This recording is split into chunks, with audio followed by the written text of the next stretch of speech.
everyone, and welcome to another week of Lost Resort. This is a live streaming show coming at you every Thursday. This week we have Joseph Mount and Anna Pryor of Metronomy. Okay. It's hard to talk sometimes. But Metronomy joining me. Metronomy are one of Britain's most loved, quintessentially English modern pop acts. The band, led by Joseph Mount and drummer Anna Pryor, have grown from a scrappy lo-fi side project into one of the most creative acts, mixing rock and electronic music to create their unique sound. Happy to have them come on. There we go. I was like, I don't know who to help. Hey. Hey, how are you both doing? Lovely. I feel good. Very good. Yeah. Happy to have some oxygen from some plants nearby. Yeah, wait, you guys look like you have real plants. So you have a bouquet of flowers in front of you, Joseph, and Anna, you look like those are proper live. They are proper live, but this one, he's or she's not very happy. I've been trying to speak kind words, but just no matter where I put her in the house, she's just not happy. So. I learned this phrase the other week. I guess in England you say green fingers if you're good with plants. Yeah. Because over here we say green thumb, but I don't know how that evolved from. Green thumb. I don't know. Green fingers. All the many ways Americans have changed the origin story of something. I guess it makes more sense to have green fingers. I guess green hands. I don't know, green feet. I mean, I end up using thumbs and fingers when I'm touching things, plants. So I would say both work, you know. I would say too. It should be a Unless you combination. just hold things like that. Imagine actually just not using your thumbs and just holding things like this. Well, yeah.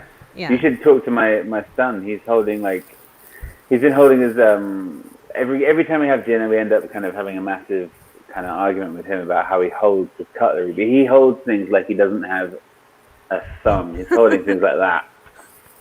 It's not With cool. a thumb over the top, like that. Yeah. Yeah. It's like he looks like an ant. He looks like he's in a film about orphans. You know what I mean? Like Yeah, sure. He was raised by cats. They don't have Well, thumbs, yeah, you know. yeah, exactly. So you guys are both in the UK, I imagine. Where are you guys streaming from? I'm in America. Oh, 3 p.m. Never mind. I took that No, back. I'm not. I'm in England. Oh. It's 11. It's 11, isn't it? Yeah. Yeah. Not bad. I'm in Portugal. Oh, that Yeah. sounds nicer than being here. Where are you? Where are you for that matter? Oh, I'm in LA. So it's Ah. nice, but it's a weird time right now in this Yeah. country. And It is a Actually, in weird the time, city. isn't it? yeah, I mean, it would be weird to not say that it's weird. Yeah. I would notice it's especially weird right now. Yeah. But again, I'm really happy for you guys to join me. I actually want to play this first song. So this is Joe's pick. It's Those Days by Doll featuring Leah Yeager, if I'm saying that correctly. Yeah. I'm excited to hear. We can talk about it right after. For sure.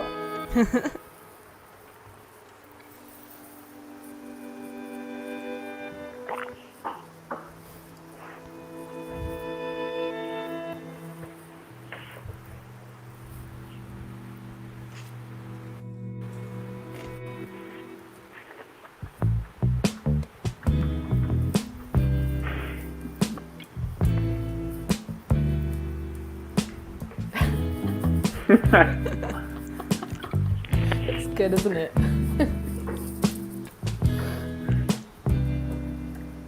Oh, yeah, I forgot about these comments.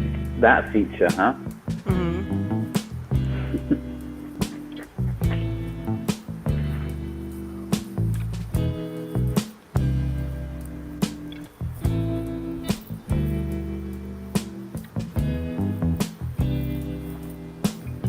Again, if you guys have any questions or comments, leave them in the chat and we'll try to answer them later.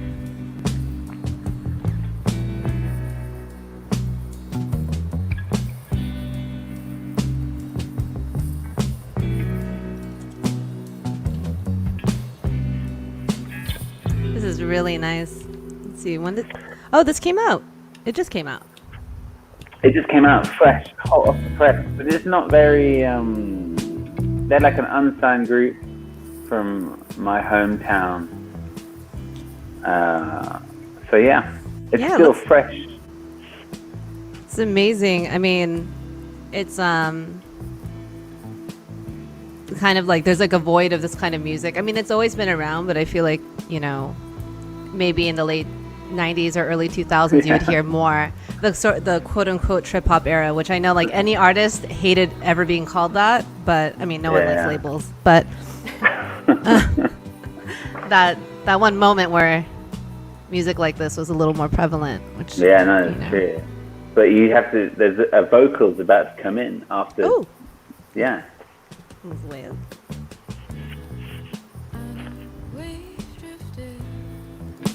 Something that needs to be said, but it's on my mind. Maybe we'll take a break. And yeah, something shifted. Did it all go too fast? Maybe let's take it back to those days.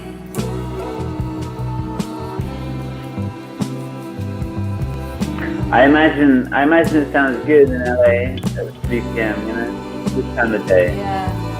Yeah, 100%. This is cruising music, you know. Just drive along PCH in your car, socially distant from everyone else, and play music like this.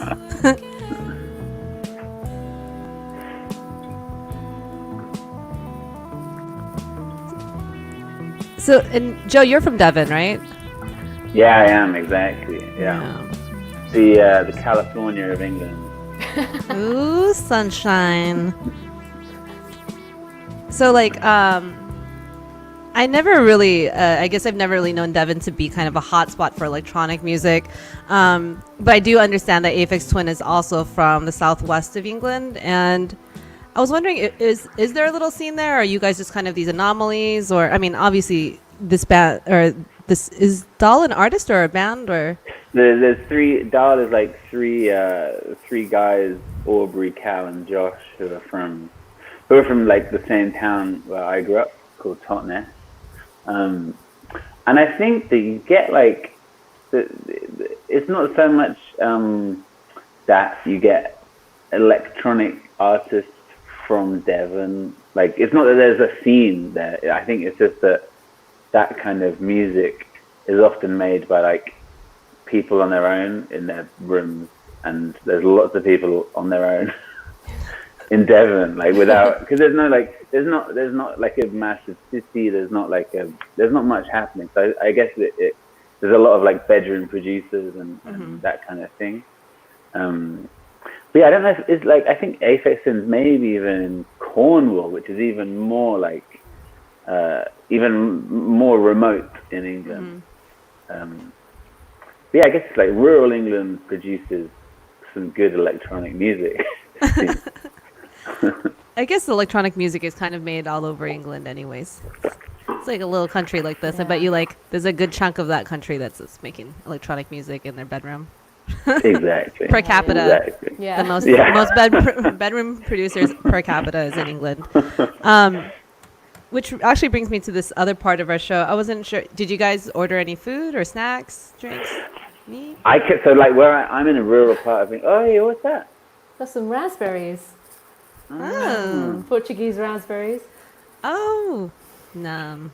Sounds really good. Berry season. Yeah, why not? Of all the things to be aware of, you guys, now's a good time to get raspberries. It's true. Anna said that she was going to be on a dessert tip. So I got this. Oh, nice. Lovely. I haven't had that for years. Ambrosia Devon custard. Is it like a kind of like a yogurt or no? It's a custard. Like pudding. It would go really well with what is on Anna's fingers, her red fingers. That would make a great. It's basically a kind of, I don't know, what is it? I guess it's creme anglaise. Like what would they? You have it in America, but it's called something else. You probably call it something like juice in America. It's probably like juice. I guess it must be kind of like maybe like a Saturn pudding, or maybe because it's Yeah, looser than yeah. like a panna cotta or something. But someone in the world of pudding, American style pudding, not British pudding. It's like there must be you must get custard, no? Yeah. In like I can yeah. So it's a sort of eggy thing. It's nice. It sounds fire. I'll eat it with anything. I like it because it looks like it's in a container or it's in a yogurt container, basically what we would see. So if I could just give that to someone, letting them think it's healthy and just have them eat a bunch of custard instead. Or someone did that to me, I would just be like, oh, this yogurt's really good. Have like 5 of them. Yeah. Really It's see good for your some stomach. changes It's in me. got some great, it's like probiotic custard. Hey, you never know. That's a new $1 million idea right there. So for me today, so usually on this program, for anyone who's just chiming in, we ask the artists to order food locally just to support local restaurants, because obviously they're struggling right now during coronavirus. Or for the people that are more remote, people have chosen to cook for themselves, use this time to work on their health. I think Claude Von Stroke just had a bunch of Easter eggs. It's like was eating a plate of like colored Easter eggs. I don't know if that's a thing in England. Do you guys do that? Colored boiled eggs for Easter? Oh yeah. Well, the actual eggs, not like the chocolate eggs.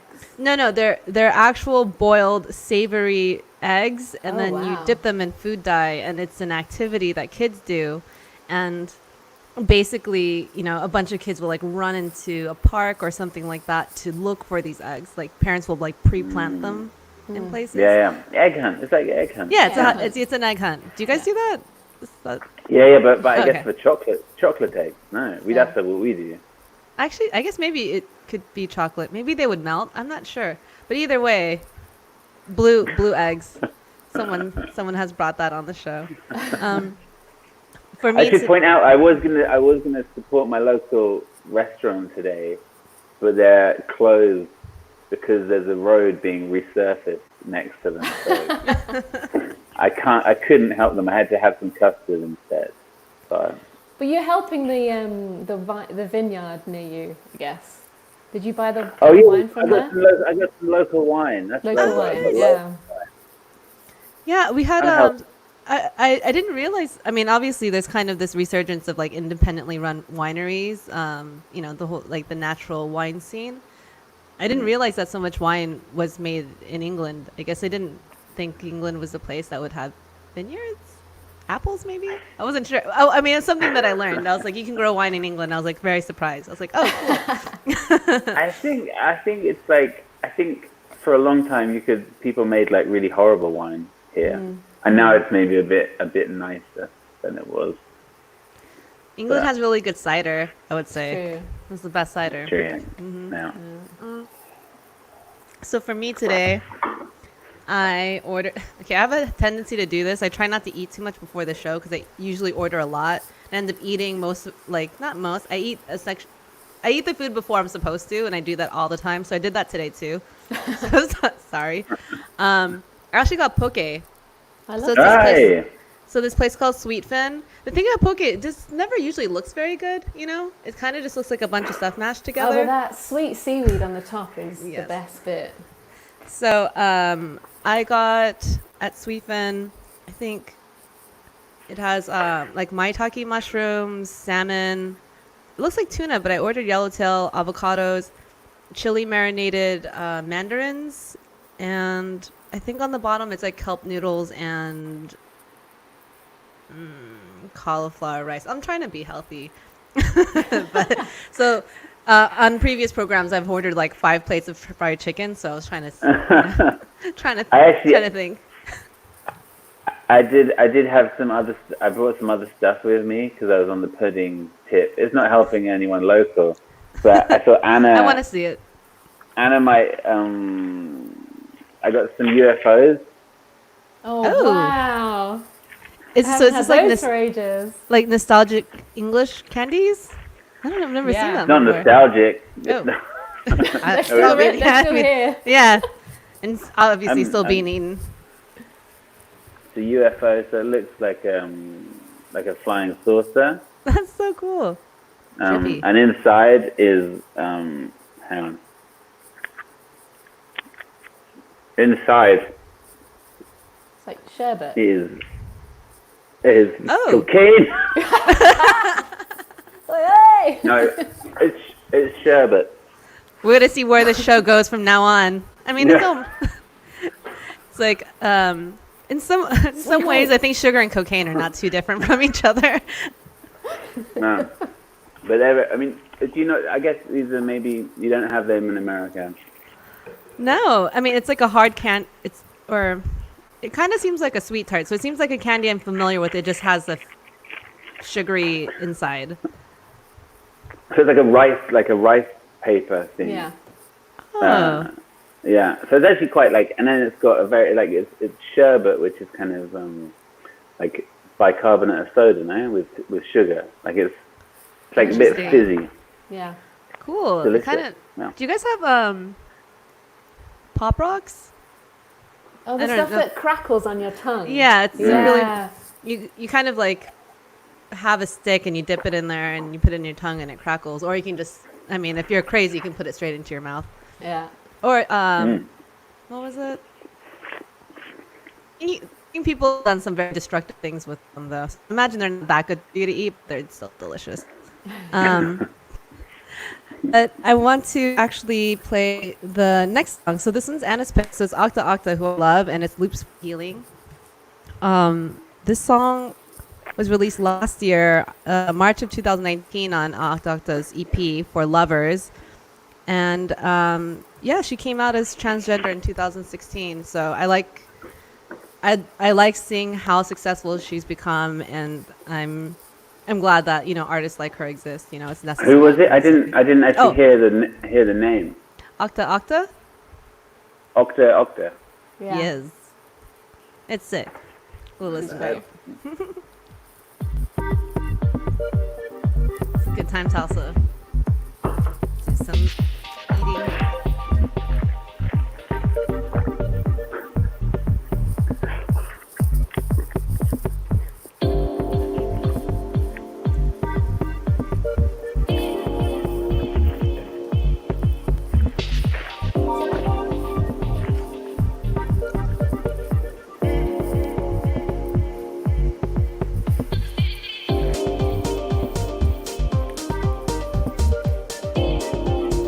This is it's a dinosaur picture, not a dragon. Sorry, someone was asking. Oh, you up? Did you draw it? Yeah.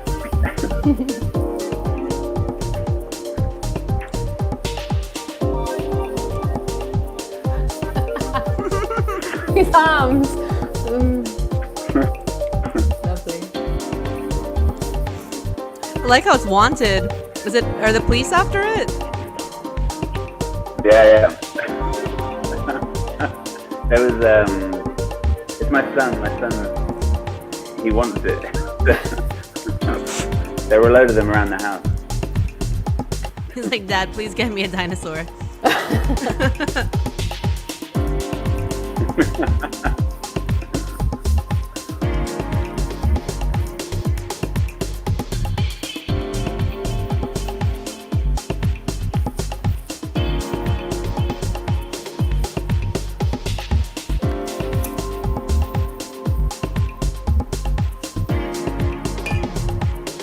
The last time that we were in Los Angeles, I got a poke bowl near the venue that we played in, which was there was the Fonda.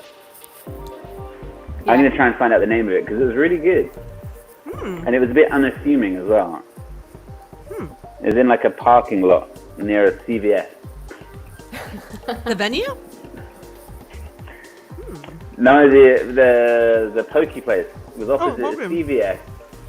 Yeah, near the venue. Which venue was it? So the Fonda. Oh, the Thunder. I don't know. The Fonda. Someone tuning in right now might have the answers. I'm gonna try and find it. I reckon I can do it. Do you use the star function on your Google Maps? I think I saved it, yeah. Yeah. I should be better at doing that. I have some friends that are really good. When they go to an area, they'll save everything and then they'll share that information with other friends. Yeah, that's what I do as well. I should.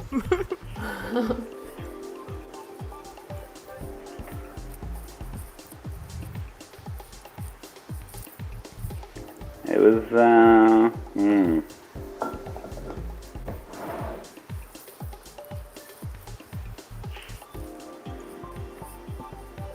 I'll get back to that in a bit. I'll try and find it in a bit. Okay. Well, I feel a bit rude looking at my phone. It's okay. I'm in my living Okay. room. There's no shame in Okay. looking at your phone. It's okay. Okay. I just gotta take this call. Excuse me, you guys. Yeah. Put the mute function on, just like walk in a corner. So funny, because I'm eating. I don't know if anyone out there, you guys have this issue with eating this kind of seaweed salad stuff. It just gets so stuck in my teeth, Yeah, and I'm just sitting same. there, trying so hard to not put my fingers in my mouth to like pull it out, but it's in there. I'm just gonna have to deal with it for the rest of the program. So Anna, I wanted to ask. So what's your life like when you're not actively touring? You know, are you working on other projects? Do you play with other bands? There hasn't been any kind of set rules for me or kind of a set routine. It's like sometimes there'll be somebody that needs a drummer and maybe I'll go and do that, or sometimes I won't please. Bless you. That's how you know it's real. Sorry, I was like trying so hard. I was like, don't sneeze. Don't sneeze. I totally did. I just ruined everything. You guys, this is the end of the show. I'm sorry. No, I'm just kidding. You guys, sorry. Go on. I might actually end up sneezing again. I'm one of those type of people, but I'm gonna. Should I just ignore you when you do it? Or? I mean, maybe I'll just like. I think I have a talking. mute function on this like this like teenagers like podcast mic. I can just press that. But if it happens, just keep on going. Ignore me. How do professionals do that? I imagine like if you have an actual show, you have to sneeze, right? There Do have they to be techniques. Like maybe you just start pinching. I think you like, train. Yeah. Train it out of yourself. I was trying. What do I do? Do I think about someone's grandma? Like, well, I don't know, like what the technique. I'm gonna have to Google this later. So, how to not sneeze. I've seen people that have very clever ways of avoiding when they belch, like when they burp.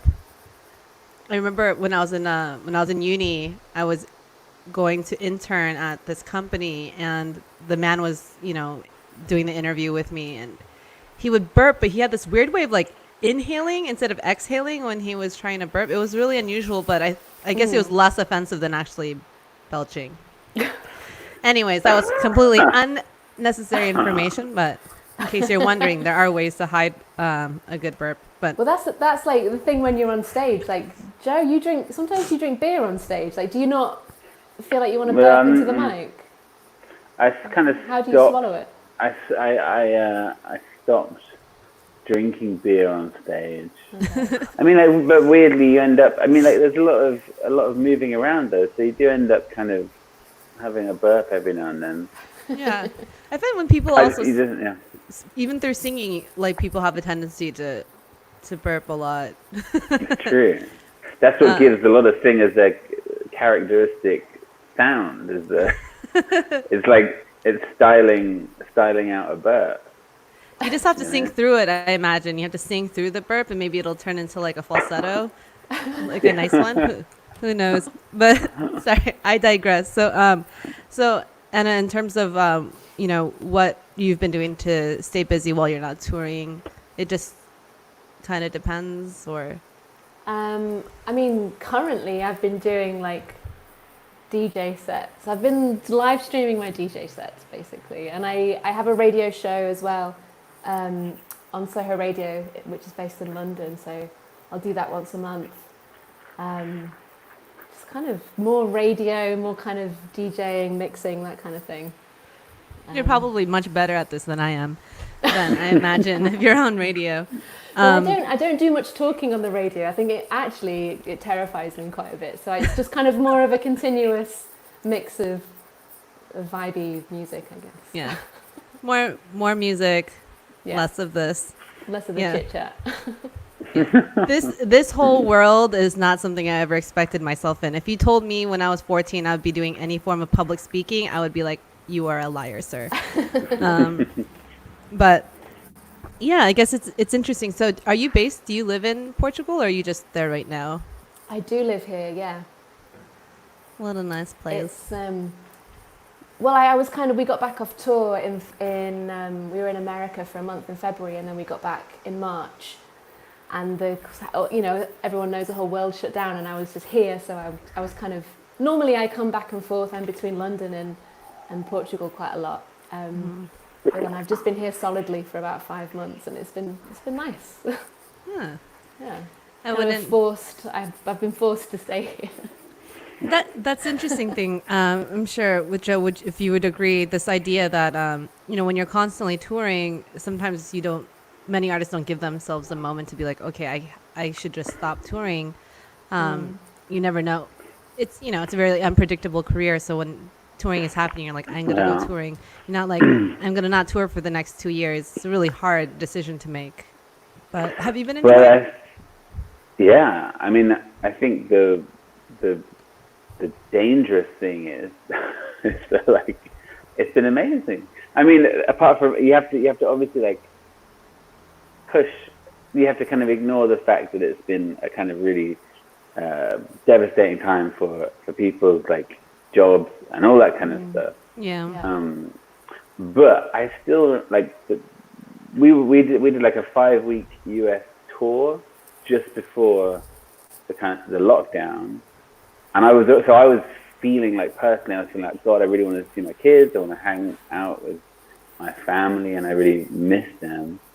And originally, I think we were only supposed to have 5 or a week at home or something, Anna, wasn't it, before the European tour? And obviously that became 4 months or whatever it is now, and it will roll on.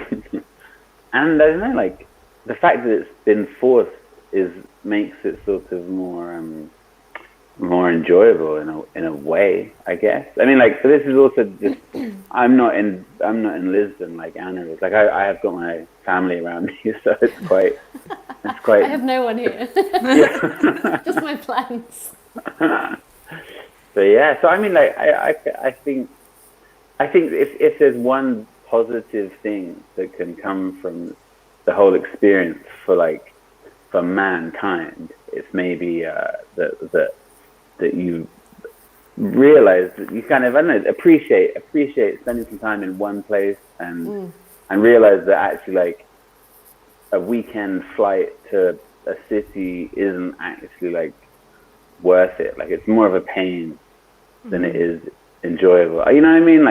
The kind of useless stuff people do. Yeah. I don't miss so much, Yeah. It's been an interesting time, I guess. This program started basically as the kind of quarantining part of COVID started. So it's been interesting to see how people's opinions have kind of shifted, because in the beginning it was really new and everyone was very concerned, and I mean, we're all still concerned, but very new to just living like this. But now we've been living like this for a very long time, and a lot of artists are concerned about what their touring will be like afterwards, and if they release music, how it'll be received. Myself, I released an album basically once in March when all the quarantine stuff started. So I had these similar concerns. My tour was canceled. You guys had finished your US tour, but you were still meant to tour more. Yeah. Yes. And that was postponed to October, but now it's been pushed back till April next year. Yeah. Which, even that, you start to think, is that going to happen? Yeah. I was thinking that. Sorry, Anna. I'm sorry. No, I'm actually beginning to feel like it's, I think it should. By then, it feels like it should be possible. Yeah. In a way that doing it in October like does not feel possible at all. Yeah, 100%. Yeah, it's kind of gauging the situation and with the news that we know, and maybe further along. I mean, I think in other parts of the world, I know a friend of mine told me in New Zealand they'll be starting music festivals towards the end of this year, but they have like a really good handle on everything. But as far as touring in the U.S., it seems kind of bleak for the immediate future. But I'm hoping, you know, a plausible Coachella 2021 and on.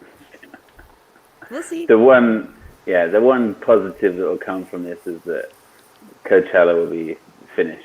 Like, fuck that, it's over. Oh man, it's always like, but I feel that's how everyone gauges it. If there's a Coachella, then it's like, I don't know if you guys have Groundhog's Day, but you know, if Coachella works, then we're like, okay, then we have a full summer full of festivals, and if it doesn't happen, you're like, ooh, there won't be any more. So you imagine it as like a kind of metric for what will happen. I guess it's like Glastonbury here, no? Yeah. I think Oh yeah. once that one falls, they all do. Yeah. It's true. Glastonbury does do the thing where they take years off, right? Is it every other year, or is it like they go 3 years and then they take a break? I think it's every other year, no? Yeah. It's not. I don't think it's every other year. I think it tends to be like 2 years on and then a year off, or 3 years and then a year off, or something. It's quite random. I could be wrong. Maybe someone in the comments will be able to Maybe Steve tell you, Bass Anna, will know. exactly. I'm sure he'll text Oh yes, me right Steve now. is still there. So going on with the music. So this one, it's the Rostam remix of The Light from you guys. This came out last year. So your album last year. When did the remix also come out last year, or is it more recent? No, the remix was out 2 weeks ago or a week ago, like not long ago. Ooh. Yeah. I actually listen. I always tend to like listen through the songs, and I thought this was super fun. So I'll play this one now.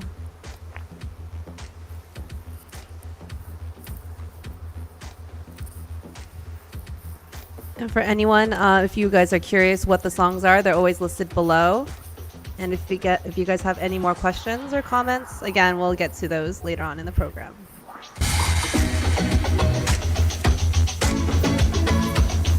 Oh yeah, this fun.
Tiny album cover.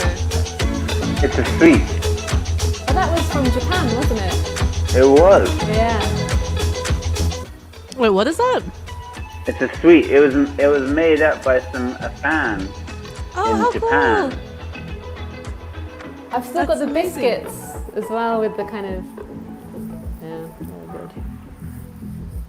That's so cool. And it's tasty. Is it like a chocolate or? It is a chocolate.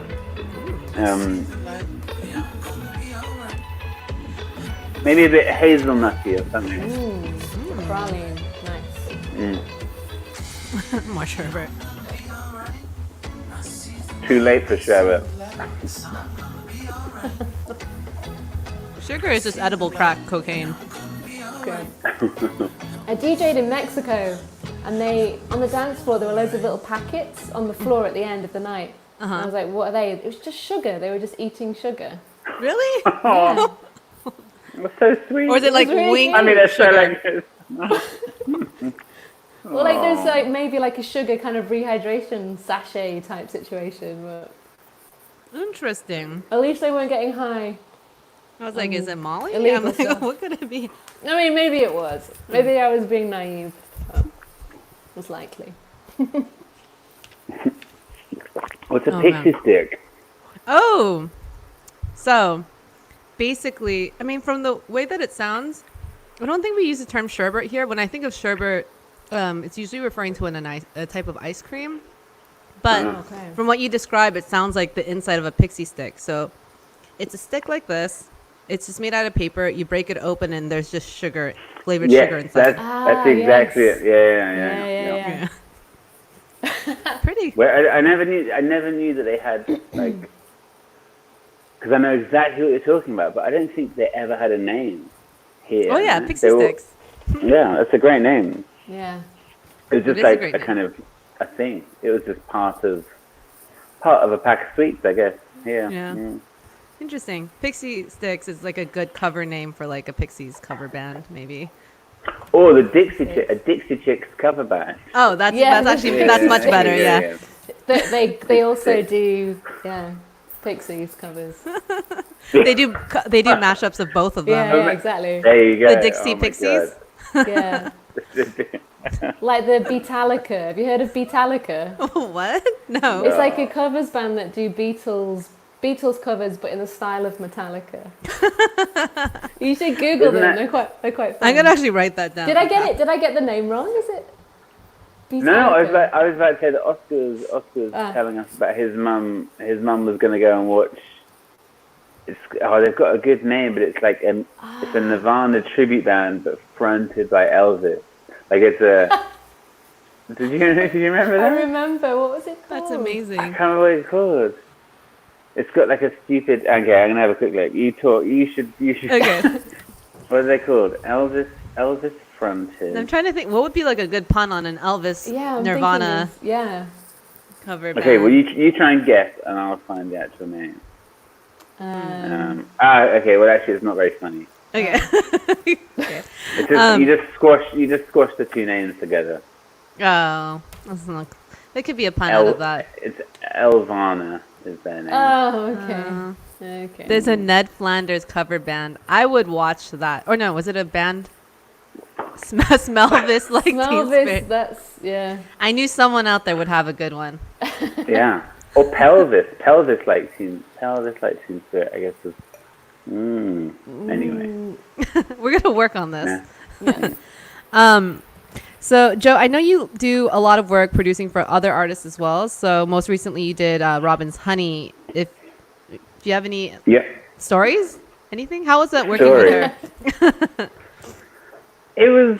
I mean, like, there's no. Gosh, it was quite a long process, but it was just very, very enjoyable, and I learned a lot from her, and I had a great time. You know, like it really sort of marks a period of my life now that I spent doing that with her. It was really cool, and like, yeah, she's such a, I don't know, like, what would the word be? A kind of oracle of pop music that you kind of just learn a lot from doing it. So I had a great time. Yeah. Oh, that's amazing. Then how do you balance that, being a producer, like an external producer, and also having your band? Or does it?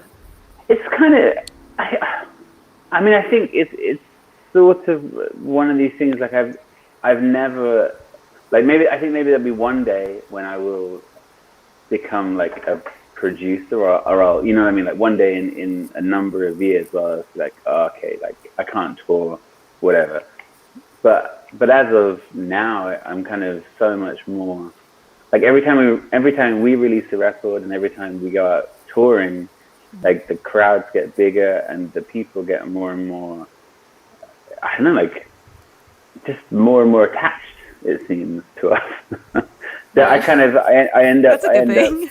yeah, and I end up just thinking, well, I'd be crazy to try and make the other thing more important while we're so kind of liked. So at the moment I don't really balance it. I just do Metronomy. Just do the things. You just do the things that you got to do. Yeah. I sympathize, or I understand that as well. Sometimes there's no clear answer. You just make it work. You can just do both. It's not like you have to. Well, yeah, or I mean, I guess like in the end, I don't really try and do both. I just try and do one. Try and do like Metronomy, really. Yeah. Yeah. So then, and the thing about Metronomy is originally it was a solo project, correct? It was just like this hybrid DJ show, and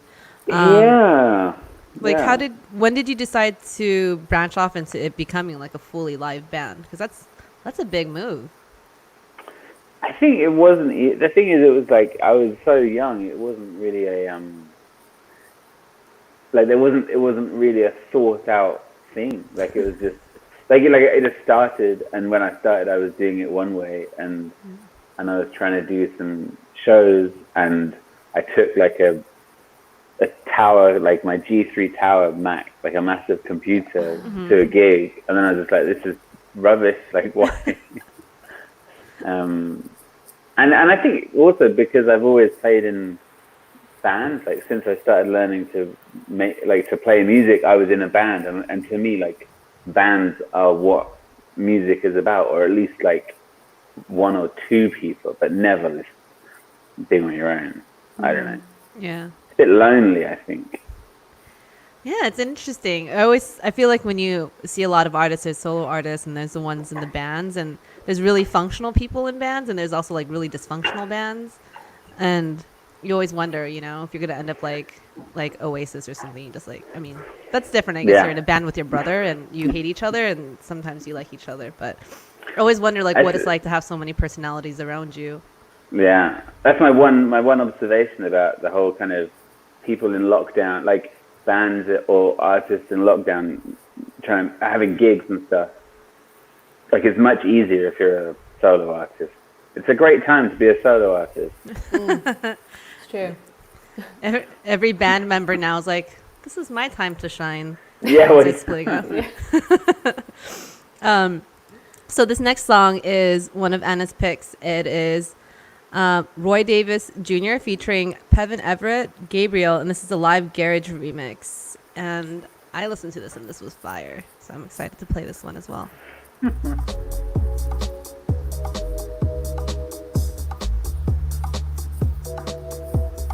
Tunage.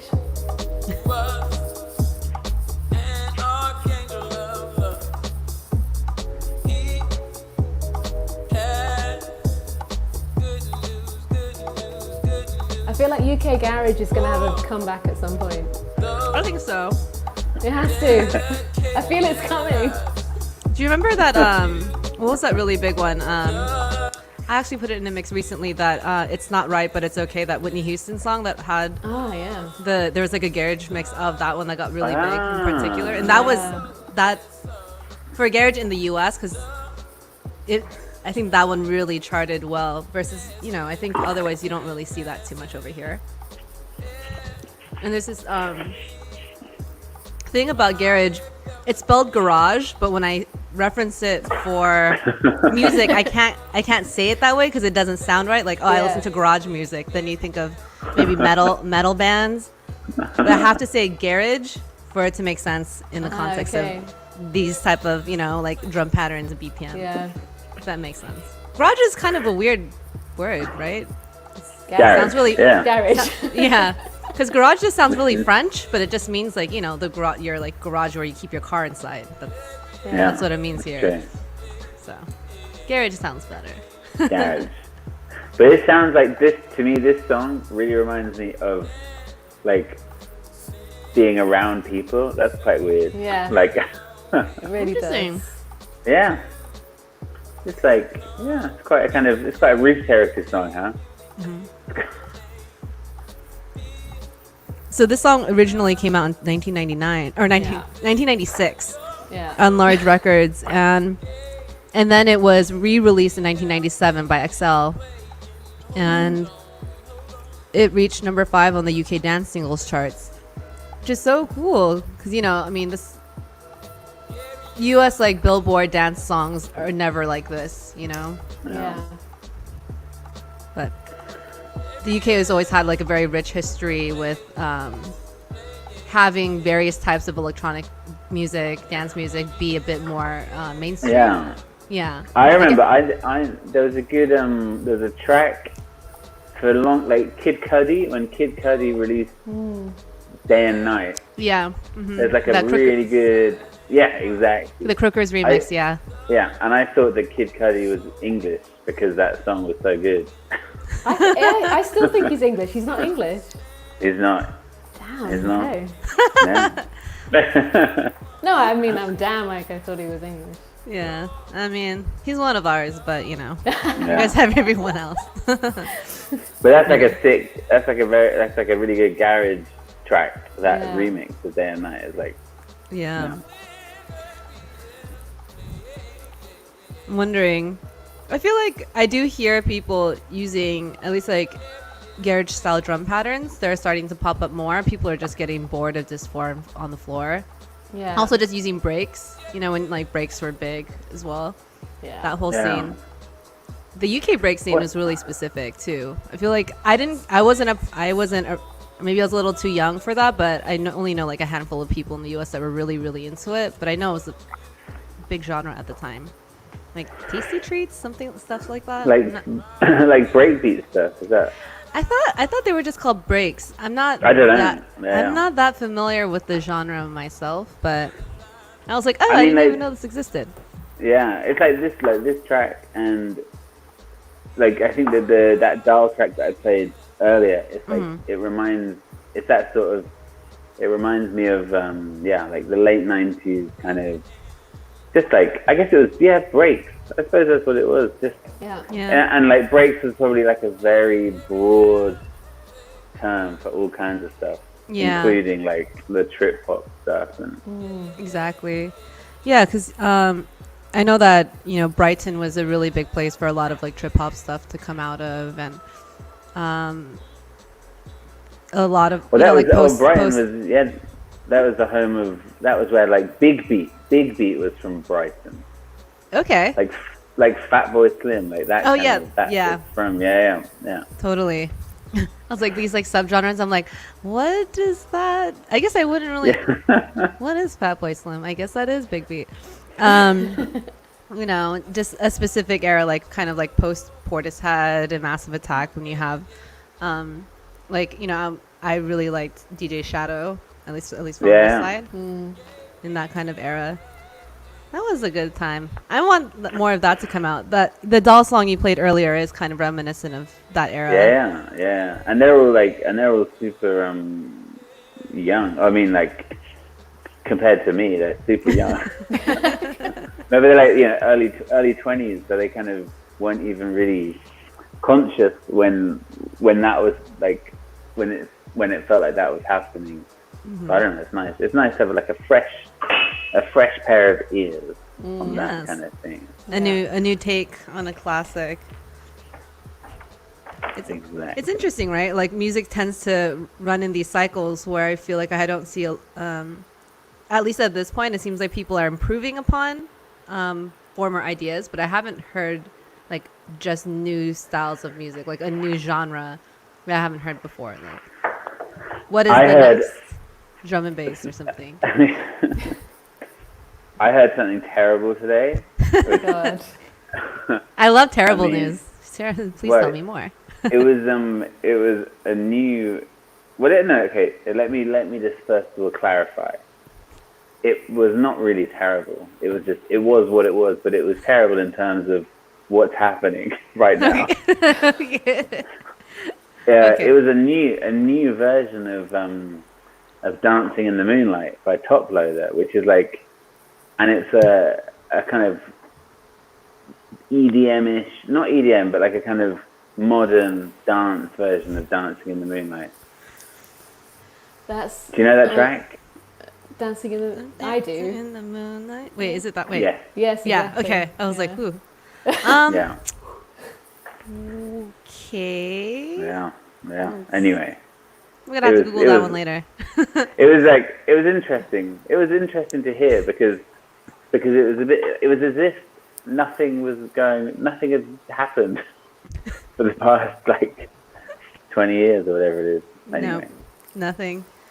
Have you ever gone into maybe a shop, a restaurant, and heard a song that was so bad that you Shazammed it? That's such a Joe thing, I think. Yeah, I'm always just like, man, this music is so bad. Who made it? Yeah. That's all I only ever Shazam stuff that I don't like. Yeah, that's my Shazam list is almost always songs I don't like. Every now and then it might be a song that I like, but I find that when I find a song I do like, the Shazam doesn't work. You know, Shazam is only for finding bad songs now, I guess. I think like that is okay. Yeah, absolutely. I'm with you 100%. That is what like Shazam is invented, so you can hear a song and be like, "This is shit. Who did this?" What the fuck is this? And that's the crazy thing, right? The song is so bad that people now know who you are. You know, I mean, obviously songs are bad to you, but like the vast majority of people probably love the song, and that's why you're hearing it. But it's always like, whoa, what is this? Sticking your phone up in the restaurant, just being like, what is this? Stop talking. I need to find out what this bad song is called. Yeah. I always like whenever I'm holding up my phone in the restaurant, I always have to tell people like, I don't like this. I don't like it. Just make an announcement.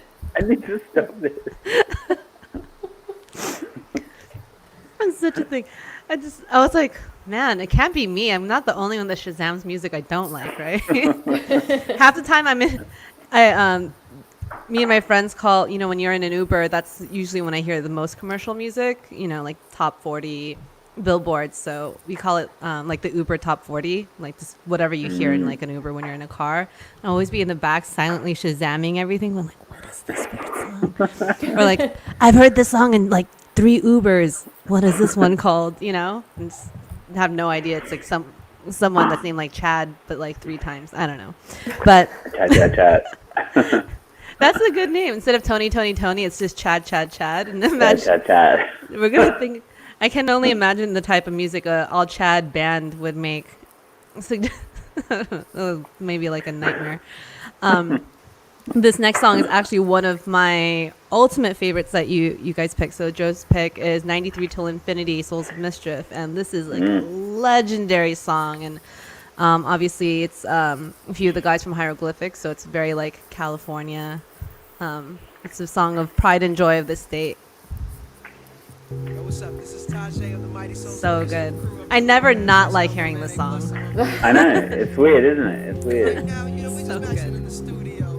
We're hailing from East Oakland, California, and sometimes it gets a little hectic out there. But right now, you know, we gonna up you on how we just chill. Dollar 7 digits, call up Bridget, her man's a midget. Plus she got fringe, yo, I can dig it. Here's a 40 swigget, you know it's frigid. I got him chilling in the cooler, break out the ruler. Damn, that's the fattest dog I ever seen. The weather's keen in Cali, getting weed, it makes it feel like Maui. Now we feel the good vibrations. So many females, so much inspiration. I get inspired by the blunts too. I'll front you. If you hang with the bunk crew, I roam the strip for bones to pick. When I find one and I am done, take her home and quickly do this. I need not explain this. A plus is famous, so get the anus. Hey, miss, who's there? I'm through there, no time to do hair. The flicks it ain't, so get straight. You look great, let's rub now. Or rub down some flavor later. There's the theater. We in the gut, the cinema was mediocre. Take it to the crib so I can stroke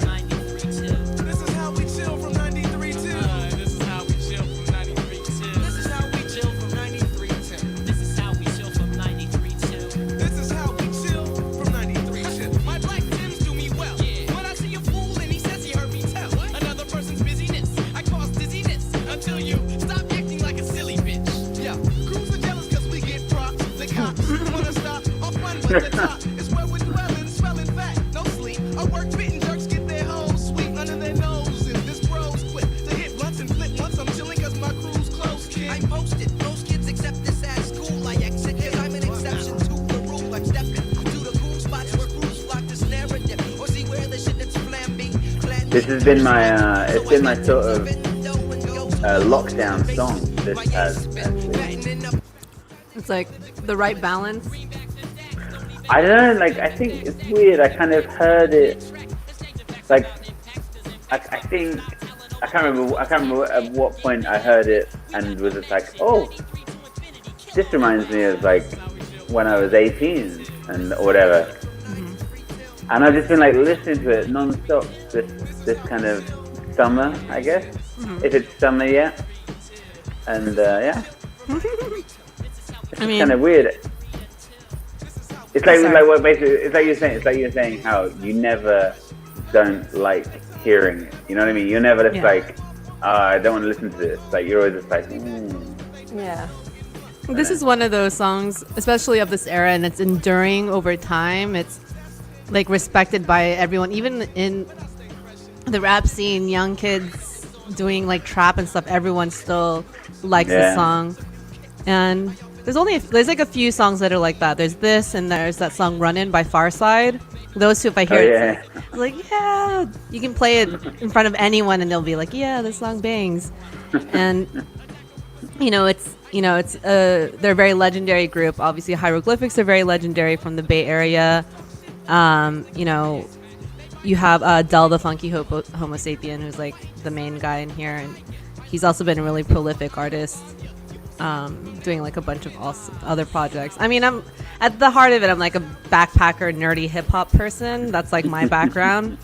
If you can imagine me just like, ooh, yes, I love this wordy rap music. This is like, I thrive. I love this stuff, and so it's cool to see, there's a contingency in the rap world of people trying to do more creative stuff like this, I mean, I still like Lil Wayne too, there's something for everyone, but it's cool to see the art form evolving still. Do you guys, are you guys into UK rap music or like maybe grime or this? I mean, like UK rap, I guess. It's kind of weird because it's such a, it's like, there is quite a massive difference between like UK rap and grime. Grime, exactly, yeah. But Octavian is probably my favorite like UK rapper, I guess. Like he's a bit, there's kind of bits of what he does which are a bit garagey, but I guess for me, like the way I would distinguish between rap and garage is that like garage, people just say the same verse like over and over and over again, but in rap they change the verses. that was the way I used to distinguish it. So yeah, it's like there's that guy, Sugar, what's his name? There's like another UK rapper who has a track which is like massive in England. Anyway, what's his name? Wait. Is he young? There's this guy whose name I can't remember, who's very punk, and he's like younger. Oh no, I think I'm thinking of, it's like Jay Huss, I think is who I'm thinking of. No, is it? Oh, it's not Jay Huss, it's someone else. I'm definitely like a Google person. Yeah, I'm trying to think. I might have to Google. We had a massive track recently, but it's like basically every verse is the same. So that to me is garage. But Octavian changes his verses, so he's a rapper. It's it's interesting too, because like in the UK, okay, so in America, hip hop, traditional rap music, it's very obvious, but in the UK, it's kind of like they're kind of rapping, but then the beats are different because if someone's doing something over a grime beat, then are they still rapping, or is the genre grime, or is he just a grime rapper? And I think from afar, when I observe kind of British music in that kind of world, I get a little confused. Yeah, but there's so much talent and innovation coming from that side. I'm always excited to see what happens. Yeah, Octavian too. It's it's like cool, but then you'll have like Drake be like, I like that a lot, you know? Which isn't cool. I know. It's It's like true. I know. He's always just like, I like that, and then it just like disintegrates. Yeah. Whatever So it is. is that I like that, so I'm gonna sing on it. It's like it's a bit like if you were I mean not to compare Drake to a kind Johnny Marr. to pick yeah.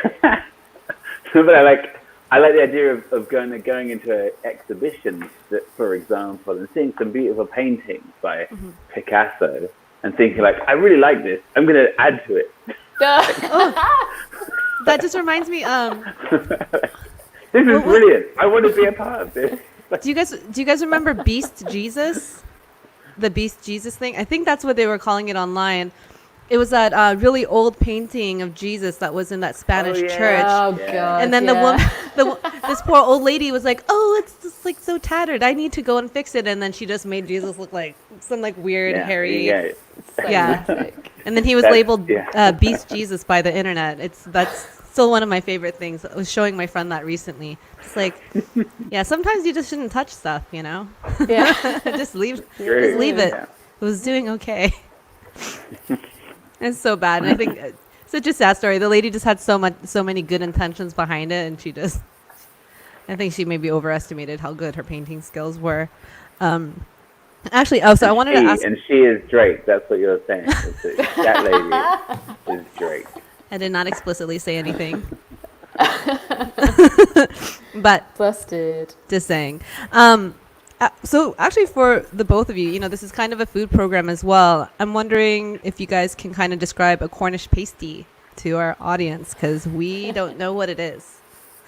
A Cornish pasty. Cornish A pasty. See, that's also why I'm asking. 'Cause You I could- didn't you even could- know exactly how to say it. You can either have a pasty in your garage, or you can have a pasty in your garage. That- Pasty in the garage. have a pasty in my garage. What are they like, Anna? Well, They're like it's pastry, but like kind of short. Is it short crust pastry or is it like flaky pastry? I can't remember. And it's usually stuffed with like meat and gravy, but like the kind of savoury gravy. And then it had like traditionally they have like a big like how do you describe it? Crust. It was the big crust around it to be held. You're not supposed to eat that bit. It was kind of weren't they made for like the tin miners or something in Devon? They were, yeah. They were And so meant- because they had such yeah. dirty hands, they would hold that bit of the crust and eat the meat, and then throw that bit away. Did I describe that? But isn't it No? like I think if you it's like an empanada, no? Like that's exactly. how I would Yeah. yeah. Empanada, Yeah. It definitely looks like an empanada. Yeah, like a yeah. So it's the British- same I think it's the same principle really. Yeah. Yeah. It's like a meaty hand pie. They're delicious. Yeah. Yeah. A Cornish pasty? Wait, how am I supposed to In say your it? in your garage, yeah. In your garage is a Cornish pasty. Pasty. A Cornish pasty is British empanada for anyone who can't draw the Yeah. similarities.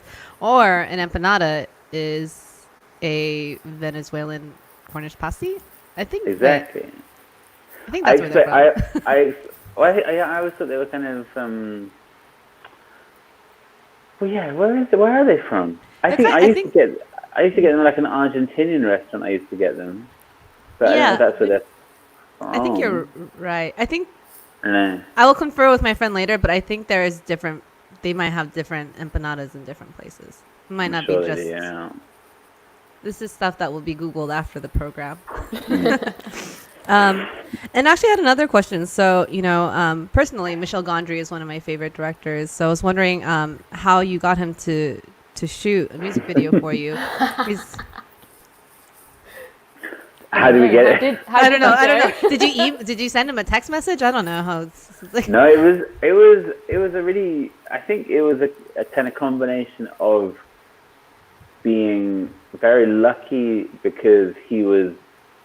I think he was about to release a film, and so he was like in a bit of a promotional thing. And also because we're quite popular in France, I think we were suggested or like recommended to him as a band to work with, and obviously like if he's someone that did so many amazing videos when like we were younger, that if you ever thought it was a possibility that he would do a music video, you'd just say like, oh well, yeah, of course, but at the same time you would never you'd never like say, oh, let's get Michel Gondry to do a video, because you would just think it was too ridiculous. Yeah, it's impossible. Yeah, I think as soon as the idea was suggested, I was just like, well, that would be insane. And so it happened in a really just nice way, and he was brilliant, Anna, wasn't he? He was great. Yeah, he was great. That's to make a video with. He's a drummer. I didn't realize he was a drummer, and one of the first things he came up and said to me was that, I set up your drums for you. I hope they're fine. And I was like, whoa, yeah, they're perfect. Thank you. Oh, It was lovely. he was your roadie for one night. He's very sweet. Yeah. Yeah. Your stagehand. That's great. Yeah, it's so amazing. For anyone watching, if you're not familiar with Michel Gondry, he also did the music video for like Around the World by Daft Punk. He did the one Everlong for Foo Fighters. He also did like the Chemical really Brothers one, didn't he? Chemical Brothers, Yeah. and also the White Stripes. I forgot. Not 7 Nation. The one where like she's drumming and they're just going down the block. I think he did a load for the White Stripes. I think he did quite a few. Like he did the Lego one for them. That's right. And, yeah. The claymation one. That's so Yeah. cool. Well, I'm jealous of you guys. That's pretty rad. So now we are at our last song. So this is Anna's pick, and it's Salted Caramel Ice Cream, sung by Metronomy. So you guys, and it's the Moscow Man remix. Oh. No, I'm joking. You guys will need to explain why you're laughing in a bit. No, So why are we laughing? Curious now. I was laughing because I thought Anna had just picked the song, you know, instead of a remix. She's happy like my birthday. My birthday, we do today. She's like a dream. Salted caramel ice cream. She's bubbling like the water in my kettle. She's the sting in a nettle. The drummer in my metal band.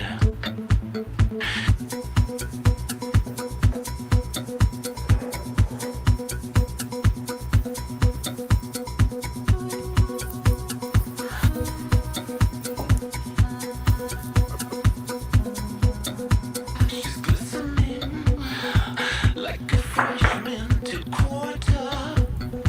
She's the squash in my water. She's so posh, may I quote her, ma'am? She's like a dream, salted caramel ice cream.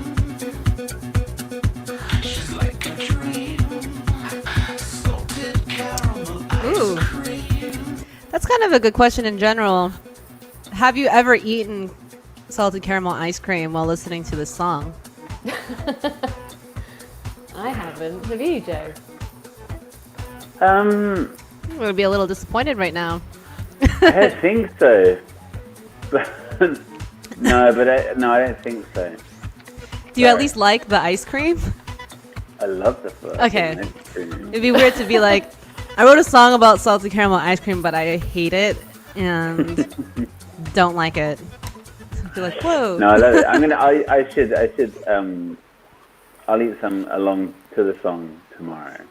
It just seems like something you have to do once, but I feel like no one ever thinks about doing something like that. Like, you know. But would it make the song better, or would it make the ice cream better, Ooh. or would it make neither better, or would you realize that both are rubbish? The combination of the two is just too much. The combination of the two. Well, this is too Cancel overwhelming. each other out. I mean, they do that now. Have you guys ever had these food and music pairings? No. No. Pretty cool. Is that an LA thing? You know what? It might be. Many years ago, I actually had an album that was released, and I'm a good friend of mine. He's a chef by the name of Roy Choi. Okay. So Roy Choi does like Kogi barbecue, does like Korean tacos, and he's really good friends with Anthony Bourdain. So he actually was cool enough to do this collaboration with me where we had a listening party, but it was also a dinner party. So we were listening to the album in the background while like cool food was coming out. Towards the end, everyone was so drunk, no one was listening to the music, but it was really fun. Shout out Roy Choi. And that was like an idea that we came up with. But since then, other people have done it too. But I can't say they're copying me. I just think it's a good idea. Sounds like they're copying. It sounds to me like they're copying you. Yeah. I mean, you absolutely. know, freedom of ideas. It's okay. I'll be the one to know that I did it in a really cool way. But yeah, so pretty wasted at the end because I guess it was like a cocktail pairing too, and I was like, Oh wow. where did I end up after that? I don't remember. But it was fun. But yeah, maybe it'd be like a nice pairing to know that your song and the ice cream go well together, or they're rubbish. We don't know. But I'm imagining it's actually really good, and maybe I should go and eat salted caramel ice cream and listen to your song. I Or the think it would remix. I think it'd be stressful. I think it would stress you out. I think it would make you eat it too quickly. That's what I think. That's what I think would happen. Yeah, because we talked about how sugar, which is in a salted caramel ice cream, is basically, edible crack cocaine. We established that earlier in the program, so. I think you can eat crack cocaine as well. I think that's edible. I think Yeah. you can eat it. Sounds delicious. Yeah. I would say that crack cocaine is probably more like Crack caramel ice cream? smokable sugar. Yeah. So the next single off the next album is crack caramel ice cream. It would be, We'll see. We'll see. I mean, maybe not. Maybe someone else will do it. Someone out there will be like, I was inspired to make this song. They're watching this program. Well, I just want to say thanks to both of you so much, Anna and Joe. You guys have been legendary, and this has been such a fun conversation. It's been nice watching you guys thrive, especially everyone's commenting on Anna on your like plants in the wind. It's true. It's It's kind of crazy. It's just so hot. I've got a fan just blowing in my face, so it's kind of creating this lovely atmosphere. Yeah, my streaming corner is in the corner of my living room, and I always get really hot. So towards then, I'm just like kind of sweating, but Yeah. I'm trying to, doing these. So thanks so much again for joining me. Thank you everyone else for tuning in to this episode of Lost Resort. Next week, my guests are Jam Supernova and Scratcha DVA. And next Friday is the first episode of Rave the Vote. Make sure to tune in and get registered to vote. So goodbye, farewell. Thank you guys all nice so to much. see you. Yes. Thank you. Until next time. Bye. Bye. We're just stuck here. What happened? How do we get out? Bye, Anna. See you soon. Bye. How do I live? About as moist as cake can be. Where are you? I've run into a problem. The city had planned. Well, you got a really amazing lineup of wonderful people here for a really good cause.